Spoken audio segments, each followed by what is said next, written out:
আরে ছোট স্পাইডারম্যান, এই দেখ আমি আমার বন্ধু আয়রনম্যানকে নিয়ে এসেছি। এবার তুই কাকে নিয়ে আসবি? তাড়াতাড়ি নিয়ে আয়, তোরা তো আমাদের সাথে কখনোই জিততে পারবি না। আরে স্পাইডারম্যান বাবা, কে জিতবে কে হারবে তা তো একটু পরেই দেখা যাবে। এই দেখো আমি আমার বন্ধু শক্তিশালী ছোট আয়রনম্যানকে নিয়ে এসেছি। এবার তুমি কাকে দেখাবা?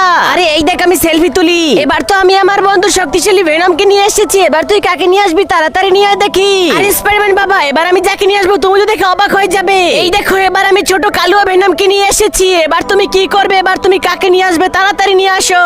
আরে ছোট স্পাইডারম্যানের দল, এবার আমি যাকে নিয়ে আসবো তোরা দেখে আবার ভয়তে পালিয়ে যাস না। এই দেখ এবার আমি সব থেকে শক্তিশালী জম্বি গ্রিন হাল্ককে নিয়ে এসেছি। এবার তোরা কি করবি? এবার তো তোরা পালিয়ে যাবি। আরে বন্ধুরা, এরপরে ছোট স্পাইডারম্যান কাকে নিয়ে আসলো সেটা দেখার আগে তুমি যদি হাল্ককে ভালোবাসো তাহলে লাইক করো, আর যদি আয়রনম্যানকে ভালোবাসো তাহলে সাবস্ক্রাইব করো, আর যদি স্পাইডারম্যানকে ভালোবাসো তাহলে লাইক সাবস্ক্রাইব দুইটাই করে দাও। আর কমেন্ট বক্সে তুমি কাকে সব থেকে বেশি ভালোবাসো তার নাম লিখে যাও। আরে স্পাইডারম্যান বাবা, কে পালায় তা তো এবার দেখা যাবে। এই দেখো আমি কাকে নিয়ে এসেছি। এই দেখো আমি কত বড় জম্বি দানব মাস্টার গ্রিন হাল্ককে নিয়ে এসেছি। এবার তোমরা কি করবে? ওরে বাপরে, এটা আবার কি? তাড়াতাড়ি পালাও সবাই।